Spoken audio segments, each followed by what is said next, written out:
મનુ અને બૃહસ્પતિનો સંવાદ મનુ દ્વારા જ્ઞાનયોગ વગેરેના ફળ તથા પરમાત્મા તત્વનું વર્ણન. યુધિષ્ઠિરે પૂછ્યું, પિતામાં જ્ઞાનયોગનું તથા વેદોના નિયમાનુસાર આચરવામાં આવતા કર્મયોગનું ફળ શું છે? બધા જ પ્રાણીઓની અંદર રહેનારા આત્માનું જ્ઞાન કઈ રીતે થઈ શકે છે? ભીષ્મજીએ કહ્યું, આ વિષયમાં પ્રજાપતિ મનુ અને મહર્ષિ બૃહસ્પતિના સંવાદરૂપી એક પ્રાચીન ઇતિહાસનું દ્રષ્ટાંત આપવામાં આવે છે.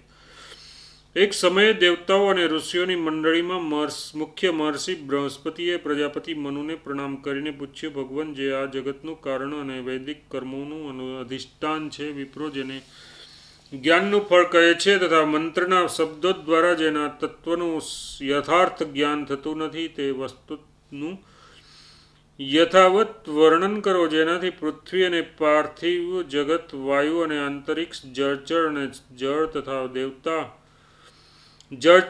જળ તથા દેવતા અને દેવલોકની ઉત્પત્તિ થઈ છે. તે સનાતન વસ્તુ કઈ છે એ જણાવો. મેં ઋક, સામ અને યજુર્વેદનું તથા છંદ, જ્યોતિષ, નિરુક્ત, વ્યાકરણ, કલ્પ અને શિક્ષાનું પણ અધ્યયન કર્યું છે, તો પણ મને આકાશ વગેરે પાંચ ભૂતોના ઉપાદાન કારણનું જ્ઞાન થઈ ન શક્યું. તેથી તમે સામાન્ય અને વિષયયુક્ત શબ્દો દ્વારા આ વિષયનું પૂર્ણરૂપણે વર્ણન કરવાની કૃપા કરો તથા એ પણ જણાવો કે જ્ઞાન અને કર્મનું ફળ શું છે? જીવ કઈ રીતે એક શરીરને છોડીને બીજામાં પ્રવેશ કરે છે? મનુએ કહ્યું, જેને જે વિષય પ્રિય હોય છે તેને તેમાં સુખ જણાય છે, અને જે અપ્રિય હોય તે જ તેના માટે દુઃખરૂપ કહ્યું છે. ઇષ્ટની પ્રાપ્તિ અને અનિષ્ટના નિવારણ માટે સંસારમાં કર્મનો આરંભ કરવામાં આવે છે તથા ઇષ્ટ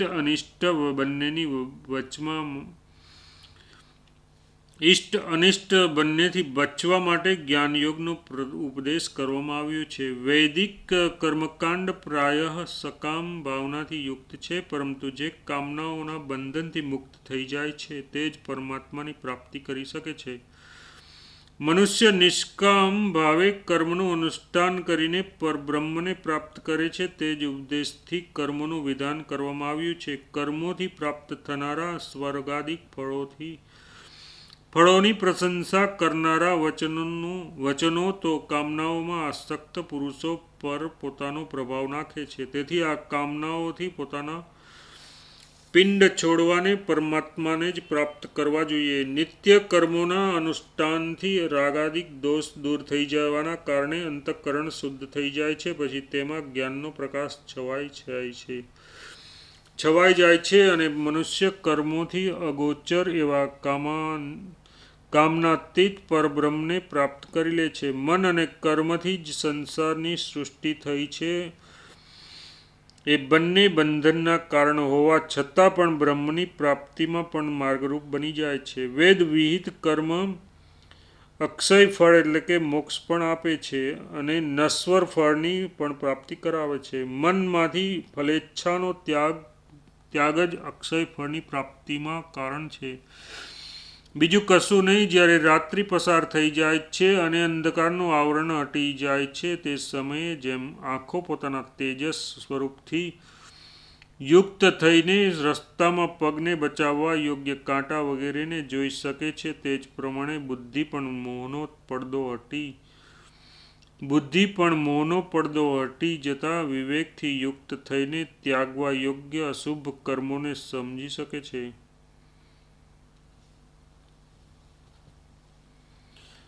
વિધિપૂર્વક મંત્રોનું ઉચ્ચારણ, યજ્ઞનું અનુષ્ઠાન, દક્ષિણા, અન્નનું દાન અને મનની સમાધિ આ પાંચેય અંગોથી સંપન્ન હોય તો જ કર્મફળ આપવામાં સમર્થ બને છે. શબ્દ, રૂપ, પવિત્ર રસ, સુખદ સ્પર્શ અને સુંદર ગંધ આ જ કર્મોના ફળ છે, પરંતુ મનુષ્યમાં આ જ કર્મ કરનારા શરીર પાસેથી આ ફળોને પ્રાપ્ત કરવાનું સામર્થ્ય નથી. કર્મોના ફળરૂપે જે લોક અથવા શરીર પ્રાપ્ત થાય છે તેમાં ગયા બાદ જ આ ફળોની પ્રાપ્તિ થાય છે. જીવ એક શરીર દ્વારા જે શુભાશુભ કર્મ કરે છે તેનું ફળ બીજું શરીર ધારણ કરીને જ ભોગવે છે.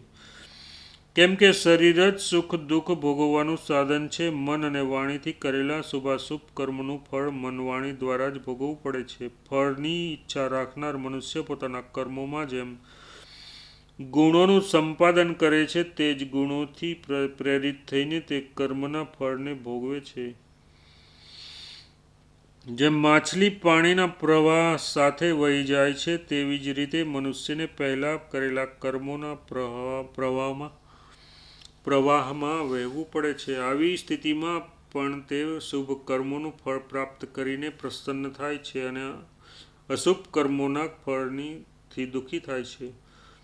હવે જેનાથી આ સંપૂર્ણ જગતની ઉત્પત્તિ થઈ છે, જેને જાણીને મનને વશ કરનારા મહાત્માઓ આ સંસાર સમુદ્રથી પાર થઈ જાય છે અને વેદ મંત્રોના પદો પણ જેનું પ્રતિપાદન નથી કરી શકતા તે અનિર્વચનીય પરમાત્મ તત્વના વિષયમાં થોડું કહી રહ્યો છું. ધ્યાનથી સાંભળો. પરબ્રહ્મ પરમાત્મા જાત જાતના રસો અને ગંધથી રહિત અને શબ્દ સ્પર્શ તથા રૂપથી ભિન્ન છે. તે મન બુદ્ધિથી અગોચર, અવ્યક્ત તથા નિર્ગુણ છે. તેમ છતાં તેમને જ પ્રજા માટે રૂપ રસ વગેરે 5 વિષયોની સૃષ્ટિ કરી છે. તેઓ ન સ્ત્રી છે, ન પુરુષ છે, ન નપુંસક છે, ન સત છે, ન અસત છે, ન બંને છે. જ્ઞાની પુરુષો જ તેમનો સાક્ષાત્કાર કરે છે. એમનો કદી નાશ થતો નથી. તેથી તેમને અક્ષર બ્રહ્મ કહે છે.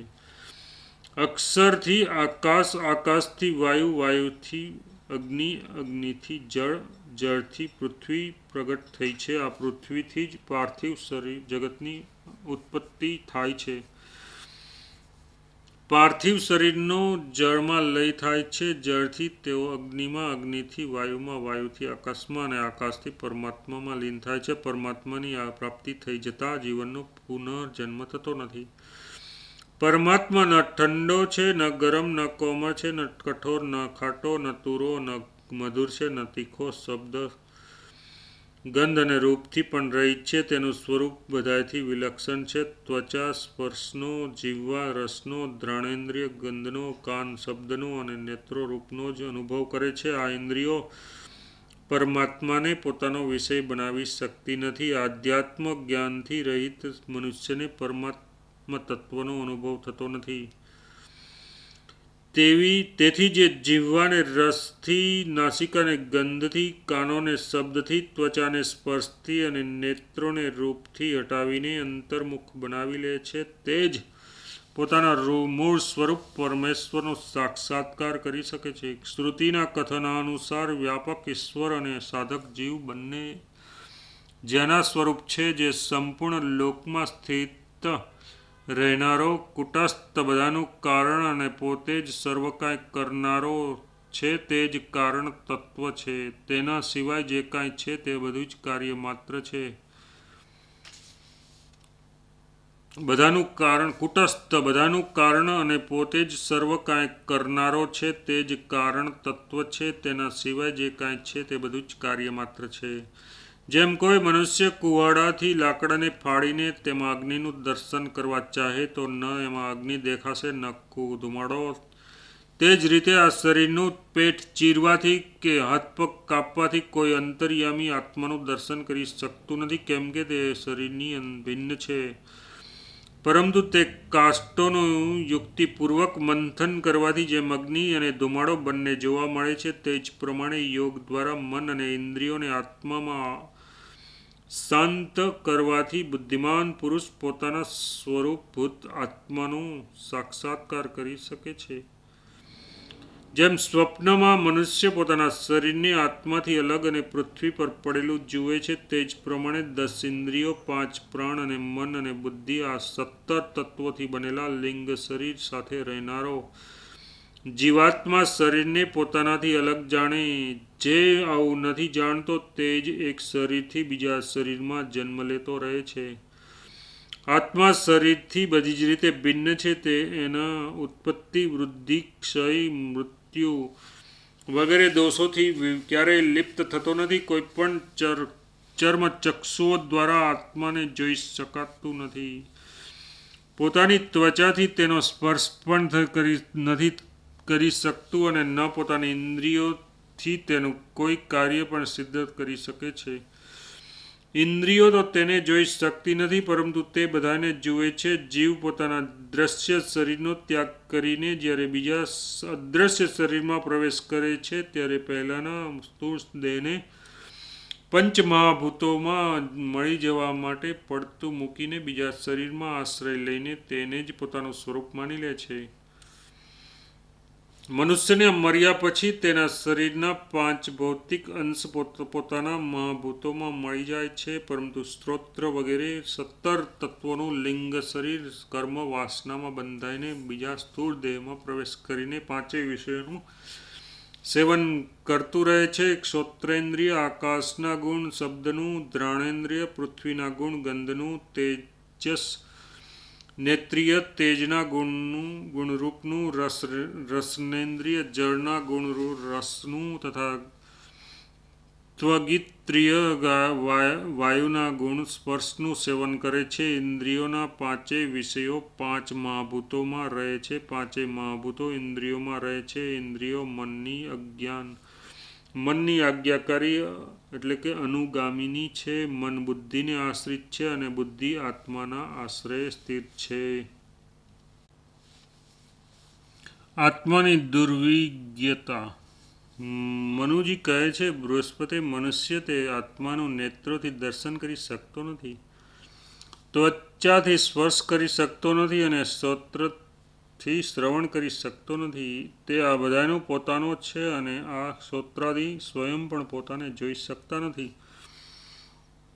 આત્મા સર્વજ્ઞ અને સર્વનો સાક્ષી છે તથા સર્વજ્ઞ હોવાથી તે બધાને જુએ પણ છે. પરંતુ જે રીતે મનુષ્યને દેખાતી ન હોવા છતાં પણ હિમાલયની બીજી બાજુ અને ચંદ્રમાના પૃષ્ઠભાગ વિશે એવું જ ન કહી શકાય કે તે છે જ નહીં, તે જ પ્રમાણે સંપૂર્ણ ભૂતોનું જ્ઞાન સ્વરૂપ આત્મા ઇન્દ્રિયોનો વિષય ન હોવા છતાં પણ નથી એવું કહી શકાતું નથી. રૂપવાન વસ્તુઓ પોતાની ઉત્પત્તિ પહેલાં અને નષ્ટ થઈ ગયા પછી રૂપહીન રહે છે. આ નિયમથી જેમ બુદ્ધિમાન લોકો તેમની અરૂપતાનો નિશ્ચય કરી લે છે તથા સૂર્યના ઉદય અને અસ્ત દ્વારા જેમ તેની ગતિનું અનુમાન થઈ જાય છે, તે જ પ્રમાણે વિવેકી લોકો બુદ્ધિરૂપી દીપક દ્વારા દૂરસ્થ બ્રહ્મનો સાક્ષાત્કાર કરી લે છે. જેમ મૃગોથી મૃગ, પક્ષીઓથી પક્ષી અને હાથીઓના દ્વારા હાથીને પકડવામાં આવે છે, તે જ પ્રમાણે જ્ઞાન સ્વરૂપ આત્માને જ્ઞાન દ્વારા ગ્રહણ કરી શકાય છે. અમે સાંભળ્યું છે કે સાપના પગને સાપ જ ઓળખે છે. એ જ પ્રમાણે સઘળા શરીરોમાં સ્થિત જ્ઞેય આત્માને પુરુષ જ્ઞાન દ્વારા જ જાણી શકે છે. જે રીતે અંધકાર રૂપ રાહુ ચંદ્રમા તરફ આવતો કે તેમને છોડીને જતો રહેતો નથી, તે જ પ્રમાણે જીવાત્મા શરીરમાં આવતો કે તેને છોડીને જતો રહેતો નથી. જેમ ચંદ્રમા અથવા સૂર્યનો સંયોગ થવાથી રાહુ દેખાવા લાગે છે, તે જ પ્રમાણે શરીર સાથે સંયુક્ત થવાથી આત્માનું આ દેહધારી છે એવું જ્ઞાન થવા લાગે છે. પરંતુ જેમ ચંદ્રમા અને સૂર્યથી અલગ થતાં રાહુ દેખાતો નથી, તે જ પ્રમાણે શરીર છૂટી જતા જીવ જોવા મળતો નથી. જેમ અમાસની રાત્રે ચંદ્રમા સ્વયં અદૃશ્ય થઈને નક્ષત્રોમાં મળી જાય છે, તે જ પ્રમાણે જીવ શરીરમાંથી છૂટીને પોતાના કર્મોના ફળ સ્વરૂપ બીજા શરીર સાથે જોડાઈ જાય છે.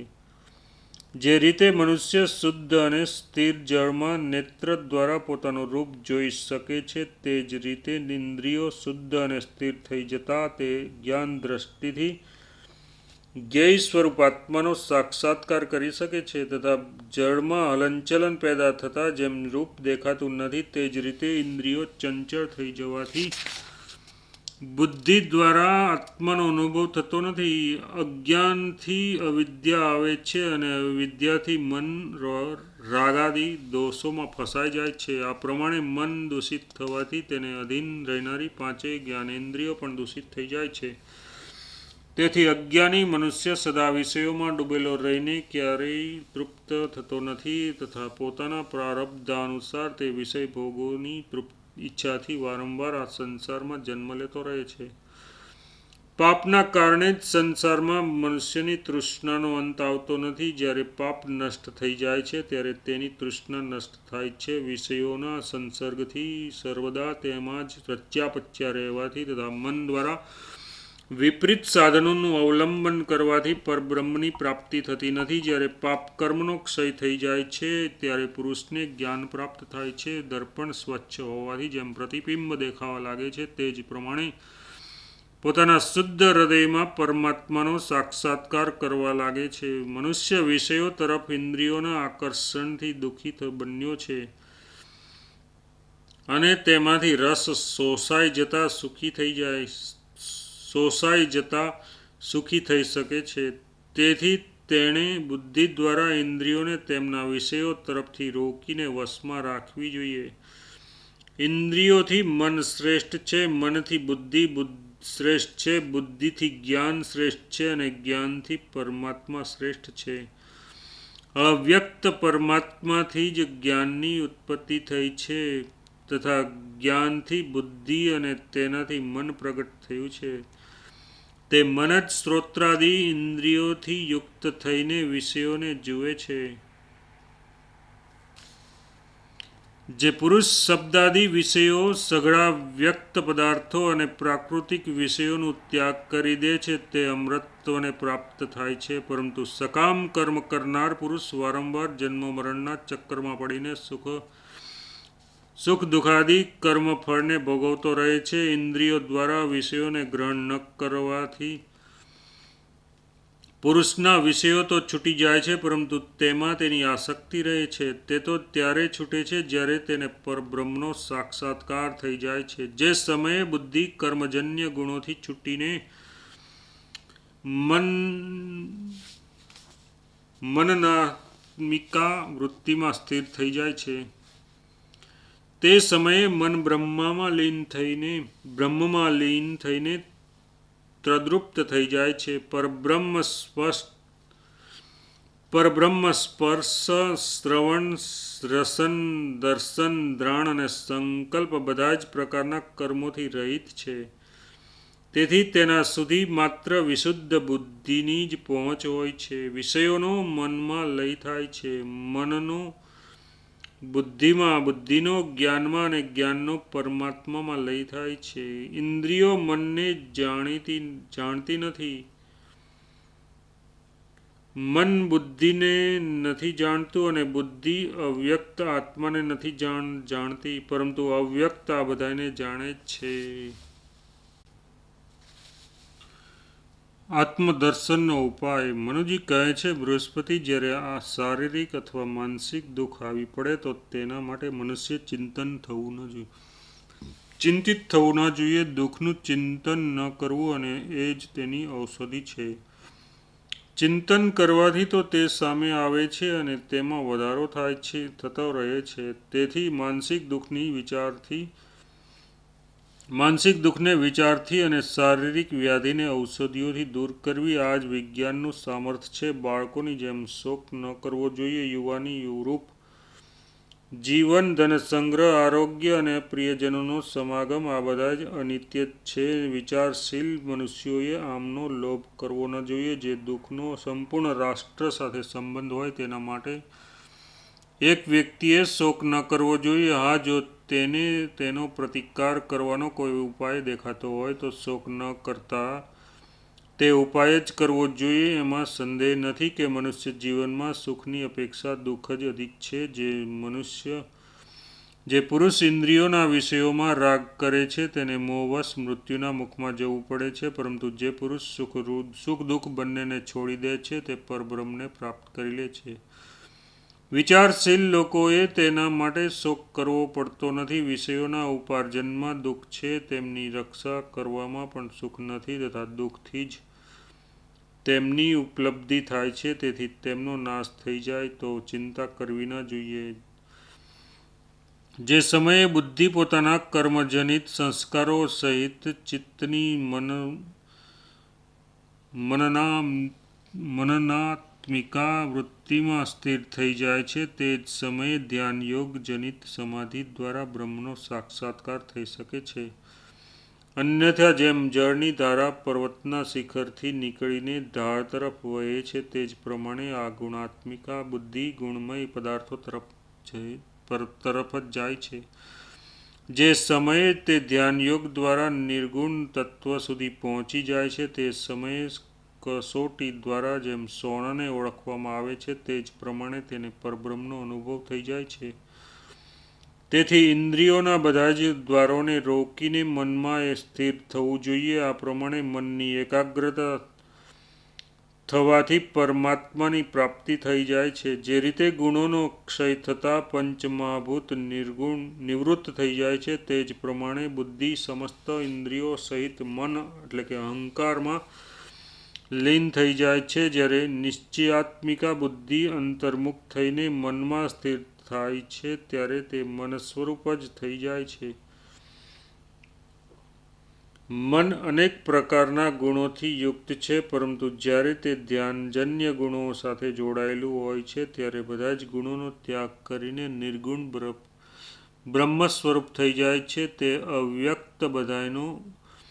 તે અવ્યક્ત બ્રહ્મનો બોધ કરાવવા માટે સંસારમાં કોઈ દ્રષ્ટા નથી.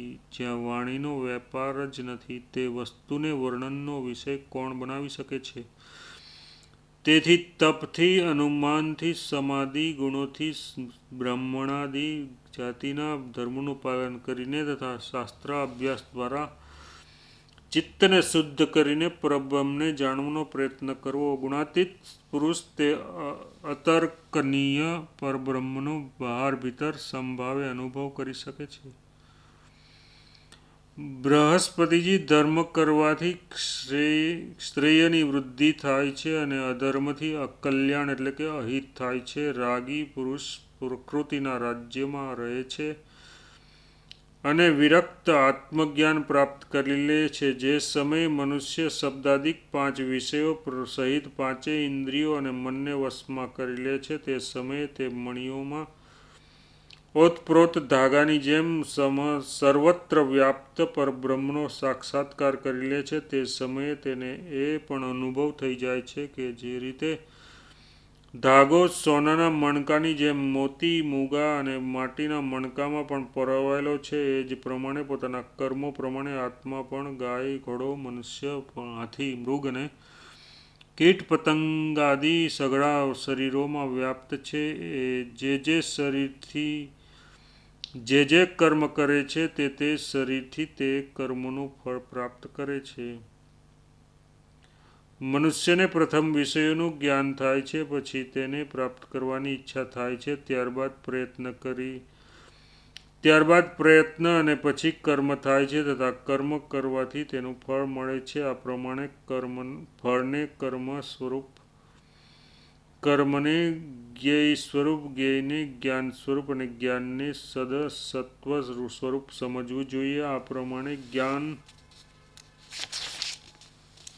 ફળ, જ્ઞેય અને કર્મ આ બધાયનો ક્ષય થઈ જતાં જે ફળ પ્રાપ્ત થાય છે તે પરમાત્માને જ તમે જ્ઞેય માત્રમાં વ્યાપ્ત વાસ્તવિક જ્ઞાન સમજો. તે પરમ તત્વને યોગીજનો જ જોઈ શકે છે. વિષયોમાં આસક્ત અજ્ઞાનીઓ પોતાના આત્મામાં સ્થિત તે પરબ્રહ્મને જોતા નથી. અહીં જે કાંઈ દેખાઈ રહ્યું છે તેમાં સંપૂર્ણ પૃથ્વીની વધીને જળ છે, જળથી તેજ મોટું છે, તેજથી મોટો પવન છે, પવનથી મોટું આકાશ છે, આકાશથી મોટું મન, મનથી મોટી બુદ્ધિ, બુદ્ધિથી મોટા કાળ અને કાળથી મોટા ભગવાન વિષ્ણુ છે. તેમનાથી આ સંપૂર્ણ જગત ઉદ્ભવ્યું છે. તે વિષ્ણુ ભગવાનનો કોઈ આદિ, મધ્ય કે અંત નથી. આદિ, મધ્ય અને અંત રહિત હોવાથી તેઓ અવિનાશી પણ છે. તેઓ સંપૂર્ણ દુઃખોથી પર છે, કેમ કે દુઃખ જ શાંત હોય છે. અવિનાશી વિષ્ણુ જ પરબ્રહ્મ કહેવાય છે. તેઓ જ પરમધામ અને પરમપદ છે. તેમની પાસે પહોંચીને જીવ કાળના અધિકારમાંથી નીકળીને મોક્ષ પ્રાપ્ત કરી લે છે. પરંતુ દુર્ભાગ્ય, સાધનહીનતા અને કર્મજનિત અંતરાયોના કારણે મનુષ્યને તેમની પાસે પહોંચવાનો માર્ગ દેખાતો નથી. લોકોની વિષયોમાં આસક્તિ છે. સ્વર્ગાદિક વિચિત્ર સ્વર્ગ આદિ ચિરસ્થાયી સુખો પર પણ તેમની દ્રષ્ટિ રહે છે અને તેઓ પરમાત્મા સિવાયની અનેક વસ્તુઓ પ્રાપ્ત કરવા માટે ઉત્સુક રહે છે. આથી જ તેમને બ્રહ્મની પ્રાપ્તિ થતી નથી. મનુષ્ય આ સંસારમાં જે વિષયોને જુએ છે તેમને જ મેળવવા પણ ઈચ્છે છે. આ પ્રમાણે તે વિષયોની પાછળ જ ભટકતા રહે છે. નિર્વિષય પરમાત્માને પ્રાપ્ત કરવાની તેમને કદી ઈચ્છા જ થતી નથી. ભલા જે આ તુચ્છ વિષયોમાં ફસાયેલો હોય તે પરબ્રહ્મ પરમાત્માને કઈ રીતે જાણી શકે છે? વાસ્તવમાં પરમાત્મા અત્યંત દુર્ગેય એટલે કે જાણી શકવા મુશ્કેલ છે. આપણે ધ્યાન દ્વારા સૂક્ષ્મ થયેલા મનથી તેનો અનુભવ તો કરી શકીએ છીએ, પરંતુ વાણીથી વર્ણન કરી શકતા નથી. મનુષ્ય જ્ઞાન દ્વારા બુદ્ધિને નિર્મળ કરે, બુદ્ધિથી મનને શુદ્ધ કરે અને મનથી ઇન્દ્રિયોને સ્વચ્છ કરે ત્યારે તે અક્ષર પરમાત્માને પ્રાપ્ત કરી શકે છે. તે પરમાત્મા અજન્મા છે, પુણ્યવાનોની તે પરમ ગતિ છે, સ્વયં સિદ્ધ છે, બધાની ઉત્પત્તિ અને લયનું સ્થાન છે, અવિનાશી છે, સનાતન છે, આદિ મધ્ય અને અંતરહિત છે તથા અવિચળ છે. તેને જાણી લેવાથી જીવ અમૃત તત્વ પ્રાપ્ત કરી લે છે. ભગવાન વિષ્ણુથી વિશ્વની ઉત્પત્તિ તથા વરાહ અવતારનું વર્ણન. રાજા યુધિષ્ઠિરે પૂછ્યું, પિતામહ કમલનયન ભગવાન વિષ્ણુ અવિનાશી, સમસ્ત જીવોની ઉત્પત્તિ અને પ્રલયના સ્થાન, અજય અને વ્યાપક છે. તેઓ નારાયણ, ઋષિકેશ, ગોવિંદ અને કેશવ આ નામોથી પ્રસિદ્ધ છે. હું તેમના સ્વરૂપનું તાત્વિક વિમોચન સાંભળવા ચાહું છું. ભીષ્મજી બોલ્યા, રાજન, મેં આ પ્રસંગ જમદગ્નિ નંદન ભગવાન પરશુરામ, દેવર્ષિ નારદ અને કૃષ્ણ દ્વૈપાયન વ્યાસજીના મુખેથી સાંભળ્યો છે. મહર્ષિ અસિત, દેવલ, વાલ્મીકી તથા માર્કંડેયજી પણ આ અદ્ભુત રહસ્યનું વર્ણન કર્યા કરે છે. ભગવાન વિષ્ણુ બધાના ઈશ્વર અને નિયંતા છે. તેઓ પુરુષ અને વિરાટ વગેરે નામોથી પ્રસિદ્ધ અને સર્વવ્યાપક છે. સંસારમાં બ્રહ્મવેતા પુરુષો તે સાડંગ ધનવા ભગવાનના જે ચરિત્રોને જાણે છે તથા પુરાણ વેતાઓ જેમનું નિરૂપણ કરે છે તે બધું હું તમને સંભળાવું છું. તે પુરુષોત્તમ સંપૂર્ણ ભૂતોના આત્મા છે. તેમને જ પોતાના સંકલ્પ દ્વારા આકાશ, વાયુ, અગ્નિ, જળ અને પૃથ્વી આ પાંચેય ભૂતોની રચના કરી છે. તે સર્વભૂતેશ્વર ભગવાન વિષ્ણુએ પૃથ્વીની રચના કરીને જળમાં શયન કર્યું તથા પોતાના સંપૂર્ણ તેજથી સંપન્ન થઈને તેમને મનથી જ સંપૂર્ણ ભૂતોના અગ્રજ ભગવાન સંકર્ષણને ઉત્પન્ન કર્યા. તે ભગવાન સંકર્ષણ જ સગળા ભૂતોના આધાર છે તથા ભૂત અને ભવિષ્યત એટલે કે ભવિષ્યમાં થનારા બધા જ પ્રાણીઓને ધારણ કરે છે. ત્યાર પછી તેમની નાભીમાંથી એક સૂર્ય સમાન તેજસ્વી કમળ પ્રગટ થયું. તેમનાથી સંપૂર્ણ પ્રાણીઓના પિતામહ ભગવાન બ્રહ્માજી પ્રગટ થયા. બ્રહ્માજીની અંગક્રાંતિથી સમગ્ર દિશાઓ દીપ્યમાન થઈ ગઈ. તે જ સમયે અંધકારમાંથી આદિદૈત્ય મધુનો જન્મ થયો. ભગવાન પુરુષોત્તમે બ્રહ્માજીનું હિત કરવા માટે તે ઉગ્ર કર્મ અસુરનો વધ કરી નાખ્યો. તેનો વધ કરવાના કારણે જ ભગવાનને બધા જ દેવતાઓ, દાનવો અને માનવો મધુસૂદન કહે છે. ત્યાર પછી બ્રહ્માજીએ મારીચી, અત્રિ, અંગિરા, પુલસ્ત્ય, પુલહ, ક્રતુ અને દક્ષ આ 7 માનસ પુત્રોને જ ઉત્પન્ન કર્યા. આ બધામાં જ્યેષ્ઠ એટલે કે મોટા મરીચીને મન દ્વારા કશ્યપજીને ઉત્પન્ન કર્યા. મહર્ષિ કશ્યપજી મહાન તેજસ્વી અને બ્રહ્મવેતાઓમાં શ્રેષ્ઠ છે. બ્રહ્માજીએ મરીચીથી પણ મોટા દક્ષને પોતાના અંગૂઠામાંથી ઉત્પન્ન કર્યા હતા. તે પ્રજાપતિ પદ પર પ્રતિષ્ઠિત થયા. પ્રજાપતિ દક્ષને પ્રથમ 13 કન્યાઓ થઈ હતી.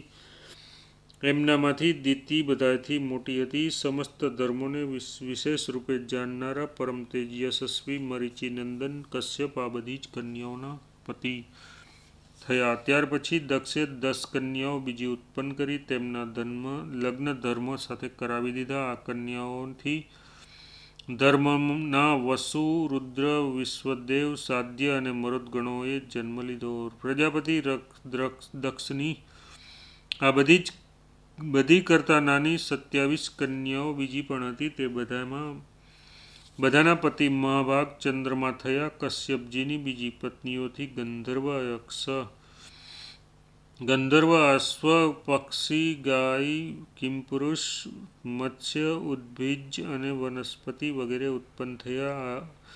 અદિતિથી દેવતાઓમાં શ્રેષ્ઠ મહાબળી આદિત્યોનો જન્મ થયો. તેમનામાં જ વિષ્ણુએ વામન રૂપે જન્મ લીધો હતો. તેમના પરાક્રમથી દેવતાઓની શ્રીવૃદ્ધિ થઈ અને દાનવ તથા દૈત્યોનો પરાભવ થયો. વિપ્રચિત્તિ વગેરે દાનવો દનુના પુત્ર હતા તથા દિતિથી મહાબળી દૈત્યનો જન્મ થયો હતો. પછી શ્રી ભગવાને દિવસ રાત્રિ ઋતુ પૂર્વાહણ અપરાહણ વગેરે ભેદથી કાળની વ્યવસ્થા કરી તથા પોતાના સંકલ્પથી જ મેઘ, સ્થાવર, જંગમ તથા સંપૂર્ણ પદાર્થો સહિત પૃથ્વીની રચના કરી. ત્યાર પછી તેમણે પોતાના મુખેથી સેંકડો બ્રાહ્મણ ઉત્પન્ન કર્યા અને પ્રજાઓ કર્યા તથા ભુજાઓથી સેંકડો ક્ષત્રિયો, જંગાઓથી સેંકડો વૈશ્ય અને ચરણોથી સેંકડો શૂદ્રોને ઉત્પન્ન કર્યા. આ પ્રમાણે ચારેય વર્ણોને ઉત્પન્ન કરીને તેમણે સ્વયં બ્રહ્માજીને બધાના અધ્યક્ષ બનાવ્યા. મહાતેજસ્વી બ્રહ્માજી વેદ વિદ્યાના વિધાતા હતા. ત્યાર પછી તેમણે ભૂત અને માતૃગણના અધ્યક્ષ વિરૂપાક્ષ પાપીઓને દંડ આપવા માટે પિતૃરાજ યમ, ધનાધ્યક્ષ કુબેર તથા જળચરના સ્વામી વરુણને ઉત્પન્ન કર્યા. આ બધા જ દેવતાઓના અધ્યક્ષ પદ પર તેમણે ઇન્દ્રને નિયુક્ત કર્યા. તે સમયે મનુષ્યને યમરાજનો ભય ન હતો. તેઓ પોતાની ઈચ્છા હોય ત્યાં સુધી જીવતા રહી શકતા હતા. સંતાનની ઉત્પત્તિ માટે પણ તેમને મૈથુન ધર્મમાં પ્રવૃત્ત થવાની જરૂર ન હતી. તેઓ સંકલ્પ માત્રથી પ્રજા ઉત્પન્ન કરી શકતા હતા. ત્યારબાદ ત્રેતાયુગ આવ્યો ત્યારે પણ મૈથુન ધર્મનો પ્રચાર થયો ન હતો. તે સમયે સ્પર્શ કરવાથી જ પ્રજા ઉત્પન્ન થતી જતી હતી. દ્વાપરમાં મૈથુન દ્વારા પ્રજા ઉત્પન્ન થવા લાગી અને કળિયુગમાં બધા જ લોકો દાંપત્યપૂર્વક લગ્ન સંબંધી બાંધીને રહેવા લાગ્યા. રાજન, આ રીતે આ સમસ્ત જગત ભગવાન શ્રી કૃષ્ણથી જ ઉત્પન્ન થયું છે. આ પ્રસંગ તમામ લોકોનું વૃત્તાંત જાણનારા દેવર્ષિ નારદજીએ કહ્યો હતો. તેમણે પણ શ્રી કૃષ્ણની નિત્યતા યથાર્થ રૂપે સ્વીકાર કરી છે. આ પ્રમાણે આ સત્ય પરાક્રમી કમલનયન ભગવાન શ્રી કૃષ્ણ સાધારણ મનુષ્ય નથી. એમનો મહિમા અચિંત્ય છે. રાજા યુધિષ્ઠિરે કહ્યું, પિતામહ, ભગવાન શ્રી કૃષ્ણ અવિનાશી અને સર્વના ઈશ્વર છે. તમે તેમના પ્રભાવ અને પૂર્વ કર્મોનું પૂરેપૂરું વર્ણન કરો. તે સાંભળવાની મને બહુ ઈચ્છા છે. તેમણે જગતપ્રભુ હોવા છતાં પણ ત્રયોગ્નિમાં કઈ રીતે જન્મ લીધો હતો તે બધું જ મને જણાવવાની કૃપા કરો. ભીષ્મજી બોલ્યા, એકવાર હું શિકાર ખેલતા મહર્ષિ માર્કંડેયના આશ્રમ પર જઈ પહોંચ્યો. ત્યાં મને હજારો મુનિઓ બેઠેલા દેખાયા. મુનિઓએ મધુર પર્ક સમર્પિત કરીને મારો બહુ આદર કર્યો અને મેં પણ તેમનું સ્વાગત કરીને નમસ્કાર કર્યા. પછી મહર્ષિ કશ્યપે મને મનોહર કથા સંભળાવી. તમે તેને એકાગ્ર ચિત્તે સાંભળો. પૂર્વકાળમાં નરકાસુર વગેરે હજારો દાનવો ક્રોધ અને લોભને વશીભૂત થઈને બળના મદમાં ઉન્મત્ત થઈ ગયા હતા. તેમના બીજા પણ અનેક સાથીઓ યુદ્ધ માટે ઉત્સુક હતા. તેમને દેવતાઓની ઉન્નતિ અસહ્ય થઈ પડી. તેમનો ઉપદ્રવ એટલે સુધી વધ્યો કે તેમનાથી કંટાળીને દેવતાઓ અને મહર્ષિઓ જ્યાં ત્યાં છુપાવા લાગ્યા. દેવતાઓએ જોયું કે ભયંકર આકૃતિઓ ધરાવતા મહાબળી દાનવોથી વ્યાપ્ત થઈને પૃથ્વી અત્યંત વ્યાકુળ થઈ રહી છે. તેમનો ભાર બહુ વધી ગયો છે. તેની શાંતિ નષ્ટ થઈ ગઈ છે અને તે દુઃખના ભારથી દબાતી જાય છે. તે જોઈને તેમને ભારે દુઃખ થયું અને તેમણે બ્રહ્માજીને કહ્યું, બ્રાહ્મણ દાનવોનો ઉપદ્રવ વધી ગયો છે. અમે આ અત્યાચારને કઈ રીતે સહીએ? ત્યારે બ્રહ્માજીએ કહ્યું, દેવતાઓ, મેં તમારા કહ્યા પહેલાં જ આ વિપત્તિને દૂર કરવાનો ઉપાય કરી દીધો છે. અત્યારે દાનવો વરદાન પામીને બળ અને ગર્વથી ચકી ગયા છે.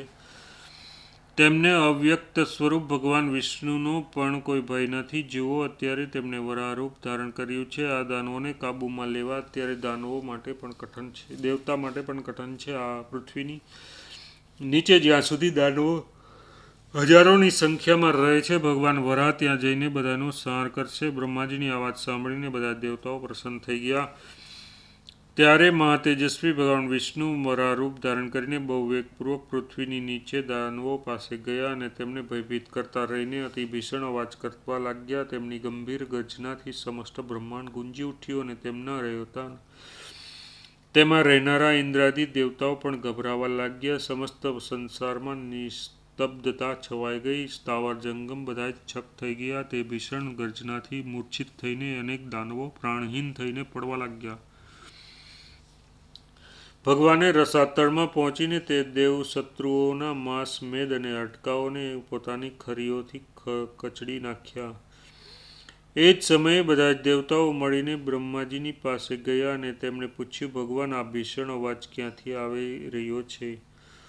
આનું રહસ્ય અમને સમજાતું નથી. આ સમગ્ર સંસારને વિહળ કરનારો ભીષણ અવાજ ક્યાંથી આવી રહ્યો છે? આ અવાજ કરનાર કોણ છે? એના તેજથી તો તમામ દેવતાઓ અને દાનવો મોહમુગ્ધ જેવા થઈ ગયા છે. દરમિયાન ભગવાન વરાહ ઉપર આવ્યા. ઋષિઓ તેમની સ્તુતિ કરી રહ્યા હતા. તેમને જોઈને બ્રહ્માજીએ કહ્યું, દેવતાઓ, સાવધાન થાઓ. આ તો સંપૂર્ણ વિઘ્નોનો વિનાશ કરનાર ભગવાન વિષ્ણુ છે. તેઓ સંપૂર્ણ ભૂતોના આત્મા, તેમના રક્ષક અને સ્વામી છે. મહાન યોગી છે તથા આત્માઓના આત્મા છે. જુઓ, એઓ મહાબલી અને વિશાળકાય વરાહ રૂપે બધા જ દૈત્યોને મારીને અહીં પધારી રહ્યા છે. તેમણે જે અદ્ભુત કર્મ કર્યું છે તેને તો તમે બધા જ ભેગા થઈને પણ કરી શકો એમ નથી. તમારે કોઈ પ્રકારનો સંતાપ, ભય અથવા શોક કરવો ન જોઈએ. એ જ સંપૂર્ણ સૃષ્ટિના રચયિતા, પાલક અને સંહારક છે. સઘળા લોકનો ઉદ્ધાર કરતા રહીને તેમણે જ આ ભીષણ અવાજ કર્યો હતો. આ કમલનયન ભગવાન જ બધા જ લોકના વંદનીય, અવિનાશી અને સંપૂર્ણ ભૂતોના આદિ કારણ અને નિયામક છે.